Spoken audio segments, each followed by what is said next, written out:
লাগছে না, এত জোরে ডলছে। এক সপ্তাহ বয়স হলো, 7 দিন। স্ক্যাল্প উঠে যায়, কোনো গ্রাফ উঠে যাচ্ছে। আমার ট্রান্সপ্লান্ট আরম্ভ হয়েছিল প্রায় 12টা থেকে রাত্রি 8:30 9টা পর্যন্ত, প্রায় একটানা। তোমার একটা প্রবলেম ছিল, তুমি টাইম মতো হয়তো যে স্যালাইন স্প্রেটা করা হয়নি, স্প্রেটা না করার কারণে। আর মুখটুক খুলেছিল নাকি? খুব সোয়েলিং টোয়েলিং হয়েছিল নাকি? আমি একটা টাইমে খুব ভয়ে থাকতাম। প্রায় 2 বছর আগে একবার কনসাল্ট করেছিলাম, ভয়েতে আমি ফিরে গিয়েছিলাম। হ্যালো ভাই, নমস্কার, কেমন আছো? নমস্কার, ভালো আছি। ভাইয়ের বাড়ি কোথায়? আমার বাড়ি শান্তিপুর নদিয়া। শান্তিপুর নদিয়া। বয়স কত ভাইয়ের? 32। 32। মোটামুটি তোমার কত গ্রাফটের ট্রান্সপ্লান্ট হয়েছে? আমার 3800 থেকে 4200 বলেছিল, 3800 থেকে 4000 মতো। 3800 থেকে 4000, মানে ফ্রন্টাল হেয়ারলাইন থেকে রিসিড করে ভিতরে ঢুকেছে এই কর্নারগুলো। আজকে তো তোমার হেড ওয়াশ মোটামুটি 7 দিন হয়ে গিয়েছে। আচ্ছা, এই 7 দিনে ক্লিনিক থেকে কীরকম সাপোর্ট ছিল? কোনো প্রবলেম হলে বা কিছু? আমাকে এমনিতে ফোন করে মানে জিজ্ঞাসা করতো কেমন আছেন স্যার, আর আপনার ওই ওয়াশ টাশ ড্রেসিং ফেসিং কেমন করছি না করছি সমস্তটা ওনারা সমস্ত কিছু দেখতো। আর মুখটুক ফুলেছিল নাকি? খুব সোয়েলিং টোয়েলিং হয়েছিল নাকি? মুখটুক ফুলেছিল বলতে আমি মানে বেশিরভাগ সময়টা শুয়ে থাকতাম, তো সেই হিসেবে ফোলাটোলা করে ওরা বলেছিল যে ওটা পড়া বেশি করে নিচের দিকে মাথাটা নামিয়ে মাথা ঝুঁকলে ফুলবে, তা আমি ওটা পড়া বেশি করিনি বলে ফুলেনি। এই স্ট্রিপটা দেওয়া আছে ওই জন্যই, যাতে করে অ্যানাস্থেসিয়া বা স্যালাইন ওয়াটার যেটা মাথায় দেওয়া হয়েছে ওটা সামনের দিক থেকে বাইপাস না করে, বা যাতে করে এই সাইড থেকে বাইপাস আস্তে আস্তে করে যায়, শুয়ে থাকলে পিছন দিক থেকে বাইপাস করে যায়, ঠিক আছে? তাহলে মুখটা ফোলে না।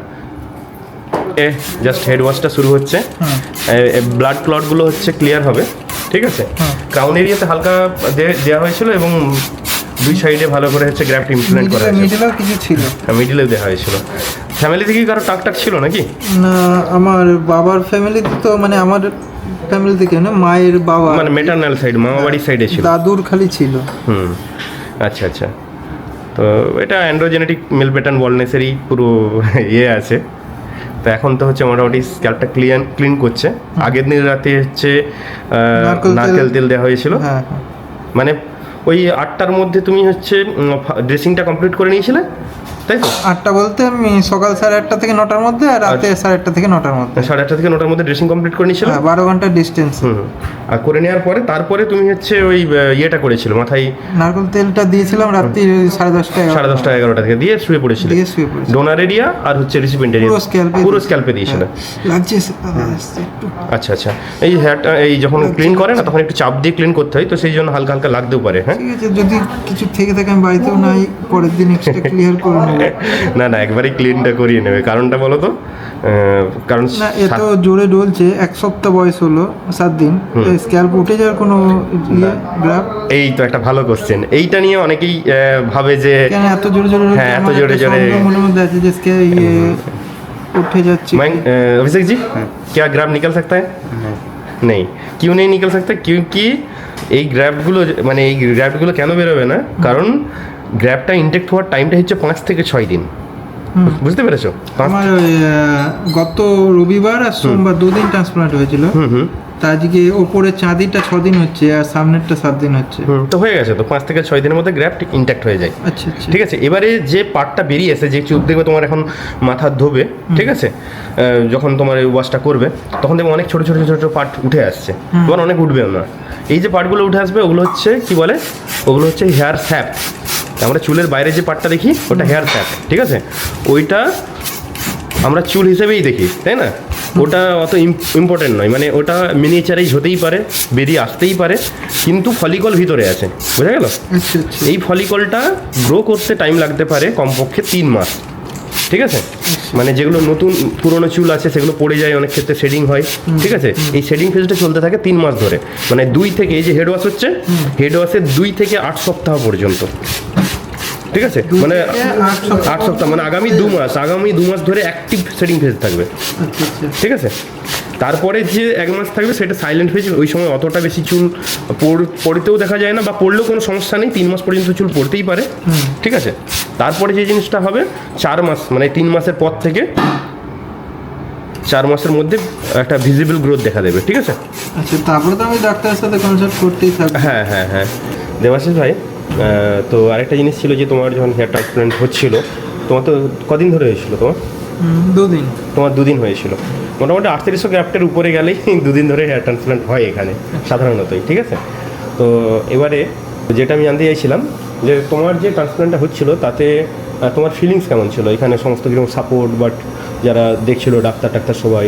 এখানে তো সবাই ঠিকঠাকই ছিল, বিন্দাস মিউজিক বাজছিল।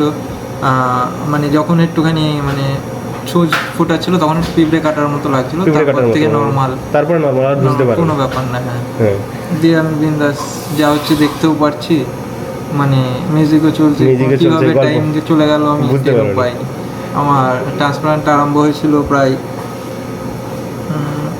12টা থেকে রাত্রি 8:30 9টা পর্যন্ত, প্রায় একটা না কোনো রকম কিছু, মাঝে শুধু লাঞ্চ ব্রেকটা ছিল, এখান থেকে ওরা প্রোভাইড করেছিল সেটা।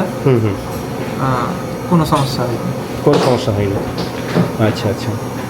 মোটামুটি যারা হেয়ার ট্রান্সপ্ল্যান্ট করবে বলে ভাবছে তাদেরকে তুমি কি বলবে? কারণ মেনলি তারা ভয় পায় এই যদি আমার কিছু হয়ে যায়। না দেখুন, আমি একটা টাইমে খুব ভয়ে থাকতাম, প্রায় 2 বছর আগে একবার কনসাল্ট করেছিলাম, ভয়তে আমি ফিরে গিয়েছিলাম। দিয়ে তারপরে আর একবার একটা মনের মধ্যে আবেগ জোশ নিয়ে এসে যাই হোক আমি মানে করেছি, মানে অ্যাপয়েন্টমেন্ট নিয়েছি, ডেট ফিক্সড করেছি, ট্রান্সপ্লান্ট করেছি। আপনারাও আসুন, দেখুন, ভয়ের কোনো কারণ নেই, এরকমই বলতে চাই।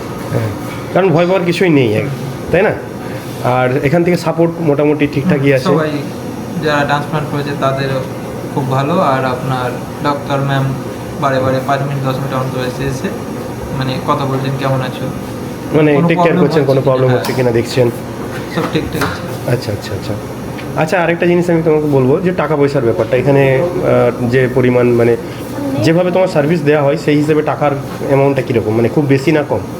বেশি বলতে যেমন গ্রাফ তেমন পয়সা লাগবে, তো সব নর্মালি, ব্যাপার না, মানে খুব একটা বেশিও নেই, খুব একটা কমও নেই, মোটামুটি মোটামুটি সবাই মধ্যবিত্ত বাড়ি যারা তারা করাতে পারবে, তাই তো? এবার মধ্যবিত্ত বলতে যেমন যদি পারো তো ক্যাশেও করাতে পারো, আর না পারলে ইএমআই সিস্টেম আছে। আমি তো ইএমআইতে করিয়েছি, 8 মাসের ইএমআই। তা আপনারাও আসুন, করুন, দেখুন। হ্যাঁ, আমিও ইএমআই করিয়েছি, তো এই একটা ভালো সুবিধা আছে, নো কস্ট ইএমআই, কোনো আলাদা করে টাকা লাগে না। তো হেড ওয়াশ হয়ে গেল, হেড ওয়াশ হয়ে এখন কেমন কীরকম লাগছে? এখন পুরো ফ্রেশ ফিল হচ্ছে, একদম। মাথাটা ভারী মনে হচ্ছে কি? মাথাটা ভারী হালকা লাগছিল, তবে এসিতে বসেছি বলে ভয় লাগছে, বাইরে গেলে ঠিক হয়ে যাবে না একটা ব্যাপার। মানে আগের থেকে অনেকটা হালকা, তাই তো? একটু মাথাটা নামাও। দেখো, একটা জিনিস দেখা যাচ্ছে কি, এখান থেকে গ্র্যাব নিয়েছে, মানে এই 7 দিন হলো, কিন্তু ওর মানে পিছনের দিকে যে ডোনার এরিয়া সেম আবার কিন্তু অনেকটাই কভার হয়ে গিয়েছে, তাই না? বোঝা যাচ্ছে না যে এখান থেকে গ্র্যাফটগুলো এক্সট্রাক্ট করা হয়েছে। তো মোটামুটি তোমার গ্র্যাফটের কোয়ালিটি খুবই ভালো। তোমার একটা প্রবলেম ছিল, তুমি টাইম মতো হয়তো যে স্যালাইন স্প্রেটা করা হয়নি, স্প্রেটা না করার কারণে দেখো খুব ভালো একটা ক্লিনিং, মানে যে যতটা ক্লিন হওয়া দরকার ছিল ততটা কিন্তু খুব ভালো করে ক্লিন হয়নি। এখন মোটামুটি আগামী সপ্তাহের যে ইয়েগুলো ভালো করে ক্লিন করতে বলেছে শ্যাম্পু দিয়ে, নাকি?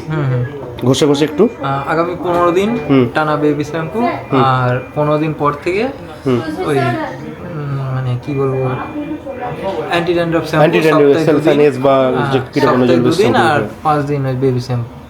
টোটালি আমাকে মানে 30 দিন এভরিডে শ্যাম্পু 3 মিনিট রেখে আর কি হেড ওয়াশটা করতে বলেছে। আচ্ছা, বাহ, ঠিক আছে দেবাশিস ভাই, থ্যাংক ইউ।